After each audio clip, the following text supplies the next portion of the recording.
When you think of a printed page, it's kind of almost literally a barrier against distraction. You're focused on just the words there. So when we move to the internet as a medium particularly for the dissemination of news, you don't have this journalistic tradition of trying to be accurate, trying to give context. You have a simple criterion of trying to engage the viewer.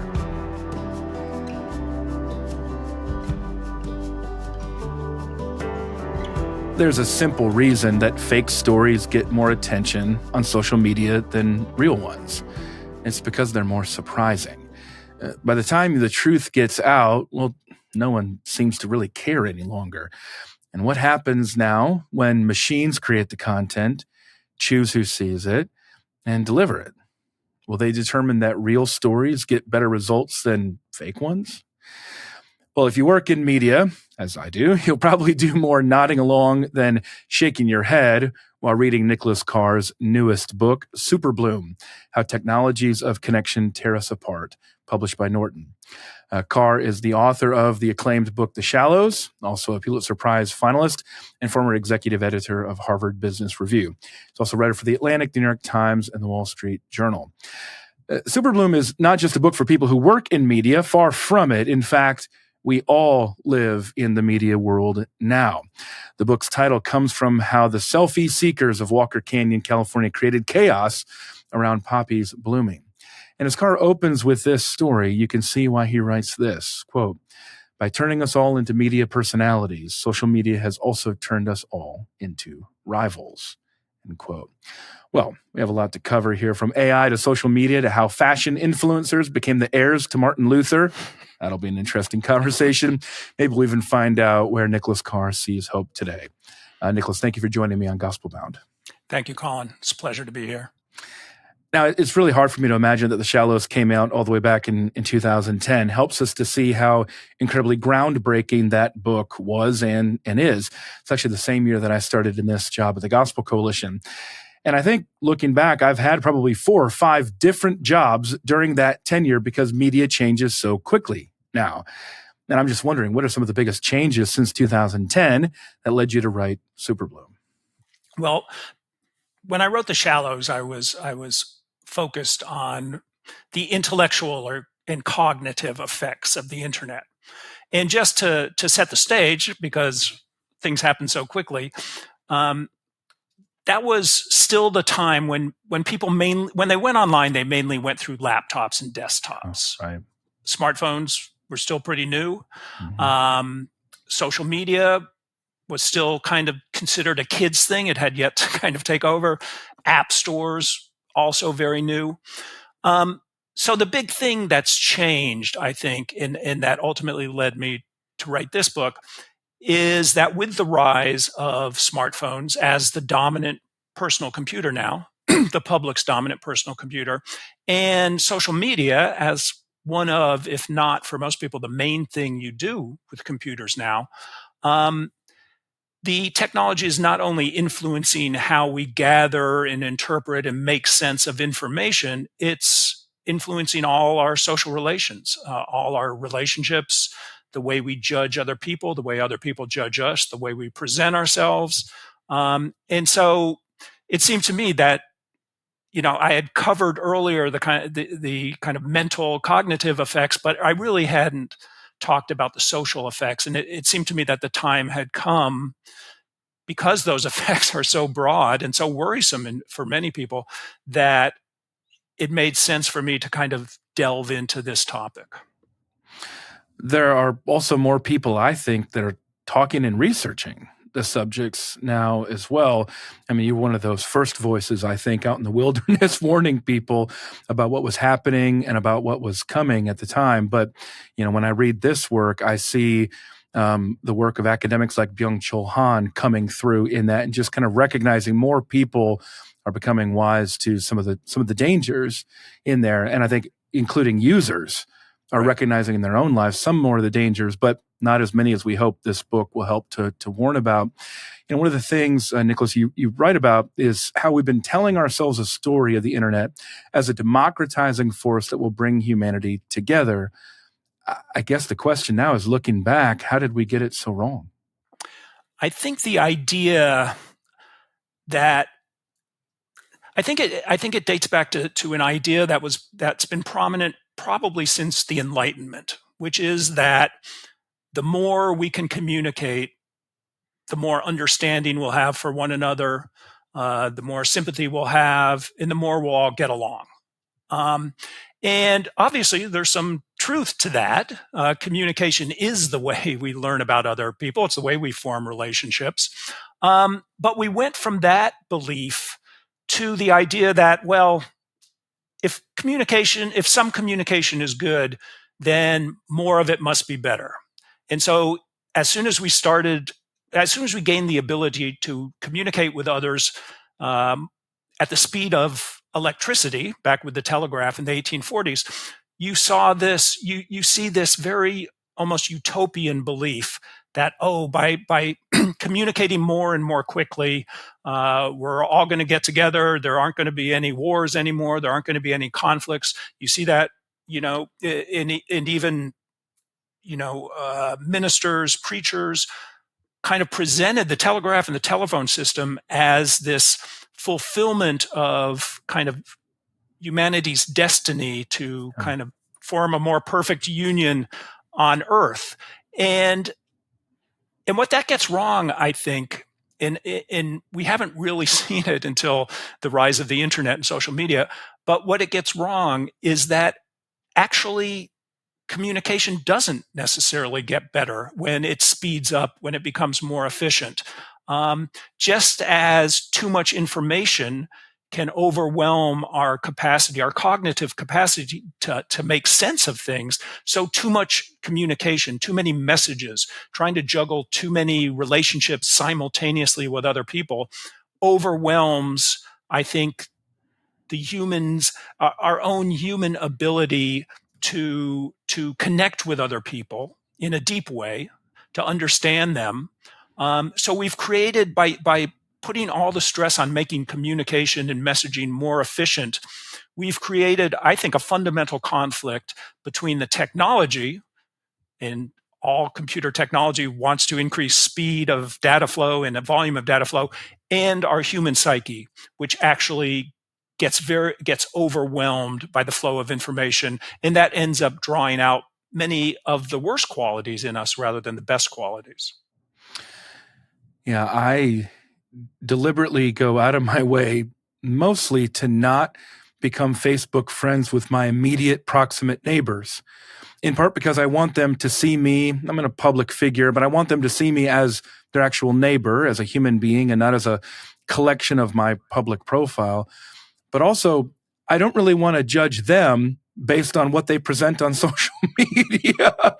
I think, there's certain things where it seems like life worked better when we had a little bit more discretion about Right. what we knew about each other. Absolutely. And if you think how social media is designed, it's designed to encourage and reward people for talking about themselves. Yeah. Right.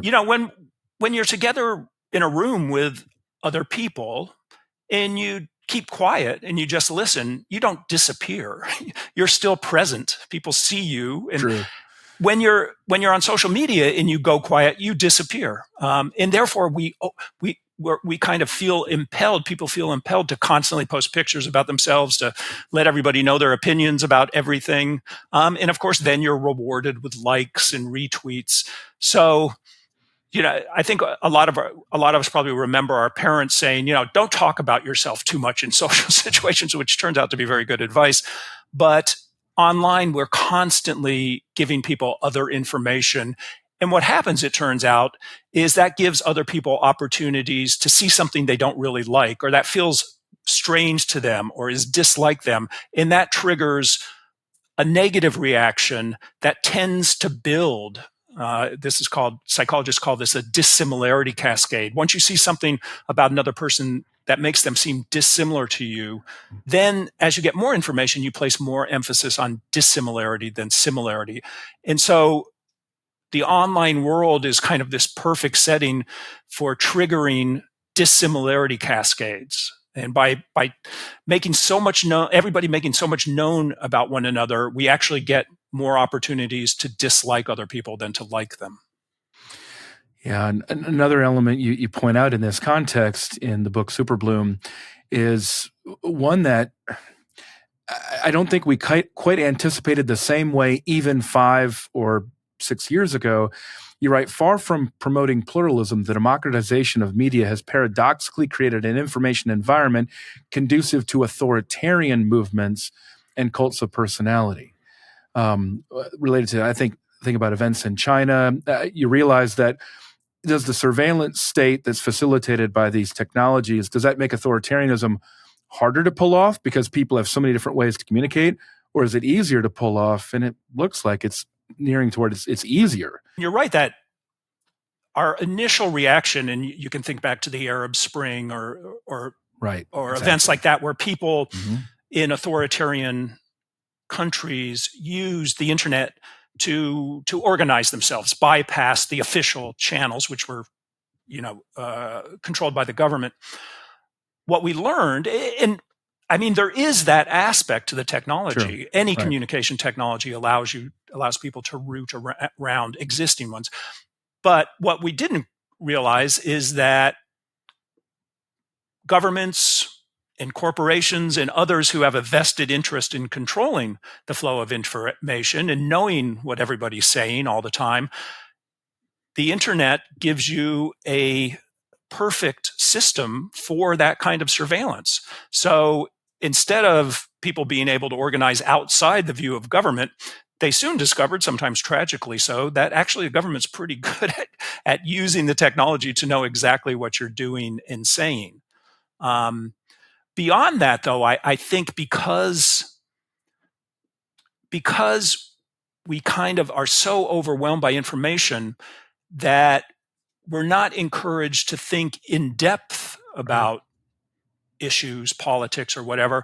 And so we tend to make snap judgments, and that opens the way for cults of personality.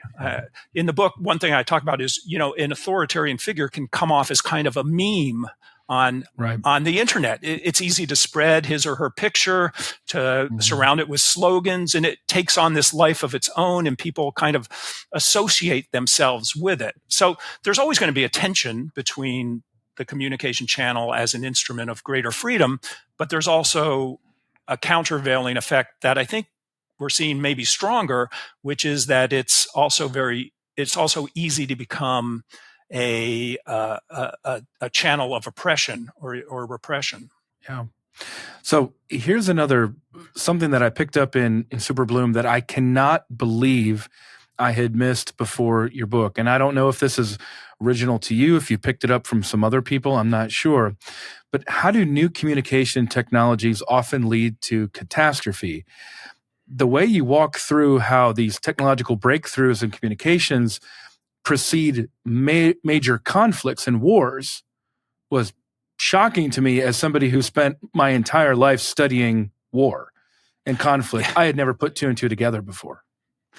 It was eye-opening to me, and in many ways, it kind of I was trying to make sense of this, what seemed to be this conflict between people's idealism about communication as a tool for building understanding, and the fact that if you look at history, while the telegraph arrives and the telephone and radio and TV, you don't see this outpouring of understanding. You see lots of wars and lots of conflicts, including horrible ones. And it was in reading about the outbreak of the First World War that it did kind of crystallize things, because you have people like Marconi, the inventor of radio, proclaiming in 1912 that this would be the end of war, because how could we have war when everybody can communicate so quickly with one another? And then, of course, 1914 comes along, and you have the outbreak of the First World War.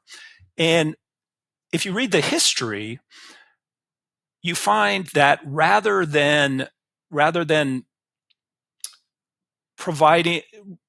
deterring us from going to war at that point, actually the new communication technologies of the telephone and the telegraph actually seemed to hasten the arrival of the war. And what happened is that the Archduke of Austria was assassinated in Sarajevo. There were lots of tensions in Europe at the time anyway. And because all the different capitals and governments could now instantaneously communicate with each other, the new wires of communication were kind of overwhelmed with threats, with misunderstanding, um, and and things broke down very, very quickly. And as one British diplomat said at the time, diplomacy is this human art where diplomats travel from capital to capital, they sit down together, they talk things through, and all of that was bypassed by the new communication technologies. And so it kind of undermined diplomacy and did exactly the opposite of what everybody thought. And it does seem to me that there's a lesson, an important lesson there. Unfortunately, I don't think we learned that lesson, certainly for the remainder of the last century. Yeah. You also mentioned in there that it made mobilization a lot faster. So Right. these events could spin out of control. I mean, I'm working through Christopher Clark's The Sleepwalkers right now. Of course, Barbara Tuchman's Guns of August. I mean, many other books on how this catastrophe of World War I happened. And I never thought about it from a communications perspective. And I was just teaching a course here at Basin Dividend School in Cultural Apologetics, and we teased this out from your book, and we applied it then to World War II. And we thought about the role that that television had played in the rise of Hitler, Yeah. of being able to show off not only his speeches, but then also all of the Nazi marches and parades, those spectacles made for TV, along with the radio that Goebbels and others had used so effectively. Right. So the same thing that they were using, so effectively was the same thing that Roosevelt had mastered for the fireside chats back in the United States. So just not thought about that before. Yeah. And in fact, the Nazis, one of the first things they did was they invented a cheap radio that could only tune into their own stations, and it became ubiquitous in the country. And so they realized, I think, and they talked about, mass media as a tool for changing the thinking of the entire country. And they used it, unfortunately, very effectively. I hope not to get too dystopian here, but what might that historical trend portend for us today? Because where do you situate technology, media communication technologies like AI in this timeline? Yeah, well, there's a lot about AI that at this point we have no idea how it's going to play out. But it's certainly one thing we can see, looking at it from a media perspective, is if you look at social media companies, one thing that's always been crucial to them is getting huge amounts of content for cheap. Because unlike radio stations and TV stations and newspapers and magazines, they're broadcasting billions of pieces of information every minute, literally around the world. And so up till now, they've basically relied on the users themselves. We're all happy to post things, to post pictures, to make comments, and that's the kind of free content that they circulate on their media. What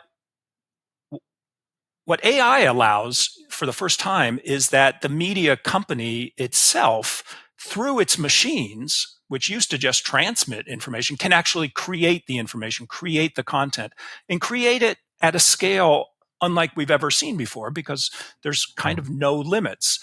And so already, I think we're seeing kind of AI generated stuff beginning to flood the internet, whether it's songs on Spotify or images, photographs, words, summaries in Google results, and everything. And the next step is going to be, connecting the content creating AI to social media algorithms. So the companies will be able to use the AI to create the content that appeals to individuals and do it instantaneously. Now, as I say, there's question marks here about, will we just simply accept that content and say it's good enough? And if so, it raises, it gives these companies, particularly if they're linked to governments or run by governments, as is the case in some countries, it gives them a new tool to formulate their message and broadcast it to individuals all the time. And what we're seeing, I think whatever your political views are, what we're seeing in the U.S. with the people who own big information platforms, social media platforms, which are media unlike more powerful than any we've seen before, really.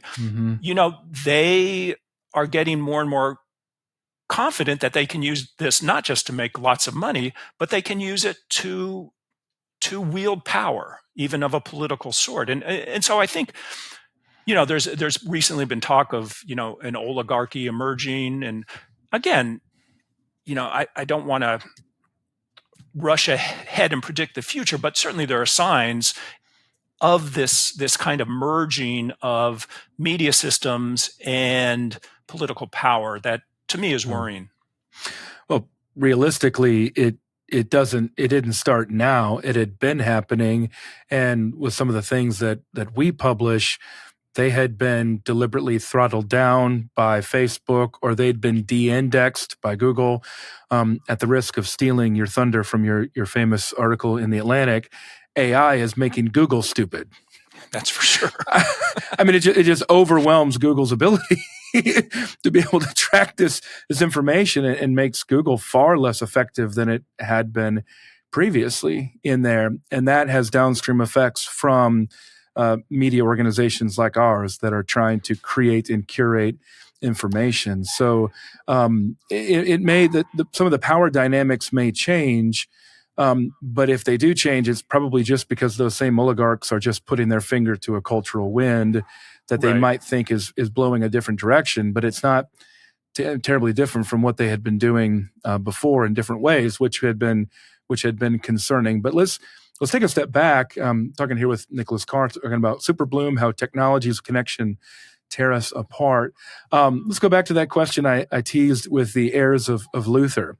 Draw the connection between today's online fashion influencers and the great reformer himself. Yeah. Well, if you look at Luther, what Luther was able to do, he came along not long after Gutenberg invented the printing press. So for the first time, an individual who had access to a press could do what used to be very, very hard and expensive to do, which is hire a bunch of scribes to write out a book or a pamphlet or a broadside or whatever. And so he was able, to print off many, many copies of his theses and distribute them broadly as an individual. So at the risk of being somewhat heretical, if you look at what online influencers do today, they're also making use of a new technology, the internet and social media, to kind of bypass established media forces and reach a public directly. Now they might be interested more in fashion accessories than in articles of faith. But nevertheless, in both cases, we see how a new communication technology changes the kind of dynamics of influence and of power, and can do it in a way that people don't foresee. And so it happens very suddenly and as a result, can have very broad social effects. Yeah.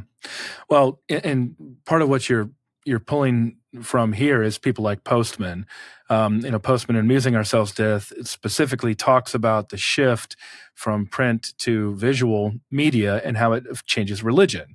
So Luther is a very popular figure because of the printing press in ways we hadn't seen before. But then this new technology comes and makes Martin Luther's sermons basically implausible to be delivered today, because everything is kind of trimmed to the psychology or catered to the psychology that TV allows, that medium dictates the message there. This is also related. You write this in Superbloom: social media is not successful because it goes against our instincts and desires. It's successful because it gives us what we want.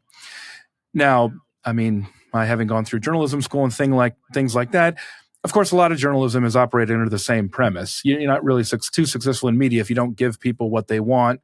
At the same time, though, we were certainly trained and practiced that we also wanted to give people what they thought that they needed to know and also learn. Help us understand what's lost in that shift from the newspaper to the news feed. Well, there's a couple of things. One is on the supply side, on the actual side of the journalists who are creating stuff, and one is on the side of the readers, the demand side. And so for all the flaws that we saw in mass media, in publishing, and that these were imperfect institutions, there was a shared, even if the journalists themselves had very different views on things, there was a shared belief in the importance of accuracy of information, the importance of giving people context so that they could understand something new in a broader set of facts rather than just react to it impulsively. Mm-hmm. And so there was this attempt to at least do deep reporting, thoughtful reporting, and get it out in a form, a newspaper, a magazine, or a book that actually encouraged deep reading, deep engagement. When you think of a printed page, it's kind of almost literally a barrier against distraction. You're focused on just the words there. So when we move to the internet as a medium particularly for the dissemination of news, and I think it's pretty clear now that most people get most of their news online through social media. You don't have, behind the workings of the algorithm, you don't have this journalistic tradition of trying to be accurate, trying to give context. You have a simple criterion of trying to engage the viewer, or the reader, knowing that the user on social media is bombarded by all sorts of information. So to engage them, you just have to grab them with something emotional, something extreme, something that gets their hackles up. Unexpected. Unexpected. Surprise is surprise is the key. You want to surprise them because that grabs their attention, and then give them another surprise. So both the kind of editorial mechanism, which is now embedded in algorithms that are sensing what's going to grab people's eyeballs, and the medium itself, because the screen is not a shield against distraction, it's kind of a conduit of distraction. That means that we aren't getting a kind of healthy information diet, and we don't have the capacity to even judge this stuff clearly, because we have to make snap judgments in order to get to the next surprise. Yeah. Oh, I mean, part of what I try to teach prospective pastors is to understand how dramatically this shapes people's perceptions of institutions. If your institution is about trying to pass on from one generation to another a message that you regard to be unchanged, and a set of values, even spiritual laws, moral laws that are unchanged over time, the very architecture of digital media works against that because of what we come to expect in terms of novelty. Right. We have to be entertained, which is, of course, what Postman was talking about. But what we also have to be surprised, be shocked and enraged. Well, those values just do not translate with institutional religion. And I think it's one reason why I often teach in my courses that we've seen such a remarkable de-churching in the last 25 years, which not coincidentally is 25 years since a majority of Americans have had the internet in their homes. Another problem that I've seen that I would love for you to comment on here is that the social medium determines the reception of a given argument. And once an essay has been framed by interlocutors, it's like a veil comes over the argument. All critical thought has gone out the window. And I'm just wondering, for you as an essayist, journalist, editor, what kind of recourse do you have when you have that kind of framing in that environment? Well, I've certainly seen it with my own work, as I'm sure all writers do, that if,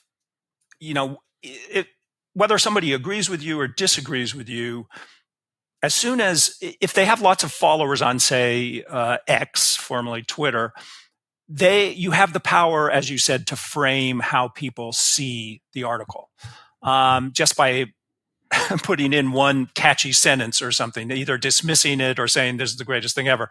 And one thing we know is that if you look at how people retweet things or repost things, very few of them actually make the effort to go to the article and read it. They're just kind of retweeting the gloss, or they're retweeting the person who's doing the gloss. So it's very, it's in one ways it's always been frustrating. It's frustrating for any writer who puts something it's out into the world, whether it's online or in a magazine, and knows that that a lot of people are just going to glance at it and may misinterpret it. They might hear something. So this has always been a frustration. It's always been. Yeah. But it's certainly the scale of the ability to not only offer a misinterpretation, but then to spread that misinterpretation, far and wide it has never been so powerful. You were talking about the difficulty of transmitting kind of wisdom, religious tenets, kind of age-old messages, things that are not new, things that are not novel. Exactly. And one of you probably are familiar with the work of Harold Innis, the Canadian historian and media theorist. And he drew this he died in 1952, I think, so way before everything we're talking about. But he drew a very interesting distinction between what he called time-biased media and space-biased media. In time-biased media, think of Moses's engraved stones. Time-biased media communicates information through the ages, but usually it's not very good at communicating information across wide distances because it's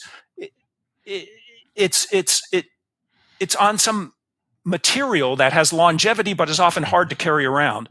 Whereas space-biased media is lightweight, sometimes no weight at all, as with digital data. So it's very good at communicating information across vast distances, but you sacrifice the ability to transmit that information over time. And his observation was that in the modern world, increasingly we are coming to emphasize space-biased media and de-emphasize time-biased media, which means everything that's new gets out there and gets seen and then gets tossed away very quickly. But if you're trying to have continuity through time and give people a sense of what has stood the test of time, that becomes much, much harder to communicate.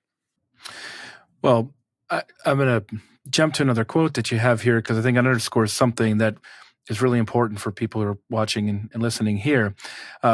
We at the Gospel Coalition have a book coming out very soon called Scrolling Ourselves to Death. It's a 40th anniversary tribute to Postman. My chapter is on preaching.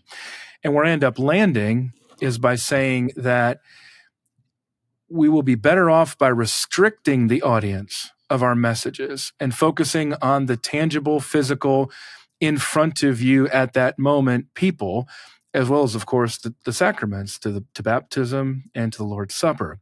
So I say, look, my profession is digital media, but that's exactly why I'm telling you that I think as a church, you need to be doing the opposite of that. Don't try to compete with what I'm doing. Focus on what you do, and basically focus on the things that were you can't transport a congregation easily across the space. It's time-bound in that sense. But I think this goes along with what you commend in this book. You write this: the computer is so quick to sense and fulfill our desires that it never allows us the opportunity to examine our desires, to ask ourselves whether what we choose or what is chosen for us is worthy of the choosing. Maybe salvation, if that's not too strong a word, lies in personal, willful acts of excommunication, the taking up of positions, first as individuals and then perhaps together, not outside of society, but at society's margin, not beyond the reach of the informational flow, but beyond the reach of its liquefying force. Thank you. That's what I want to send to churches. That's what I want churches to do. Where do you see hope? Do you think maybe even churches could be those kinds of places? I think so, certainly, because there is the tradition of coming together as a group of people in a particular space and at a particular time. Right. And I think what we've lost as a society is our appreciation of the importance of that. Um, and and to me, I guess if I was going to encapsulate what I see as the big problem, it's that we've been given this powerful technology, medium technology of the internet and all the flowerings of social media stuff. And because we can communicate basically what seems to be anything very, very quickly and very efficiently through it, we've decided, oh, this must be the best tool for all communication jobs. And so you see people withdrawing often from, gatherings, personal conversations into this mediated world. And it seems to me that if we start, instead of saying, oh, because it's efficient and it's always there, it's the best tool for the job, if we actually step back and say, look, computers, smartphones, they are quite good for many things, but they're not the best tool for all the jobs that are available to or that require communication. And if we were just more thoughtful and see that, getting together with people is actually a way to communicate that can't be replicated online, that, instead of shooting people back and forth texts all the time, actually give them a phone call even. There are ways to communicate that have been kind of tossed aside in our rush for this efficient, fast kind of communication. And I think if we actually think about what's good for communities and what's good for ourselves individually, you'll find that this really is the wrong tool for a lot of the social jobs that we've yoked it into being part of.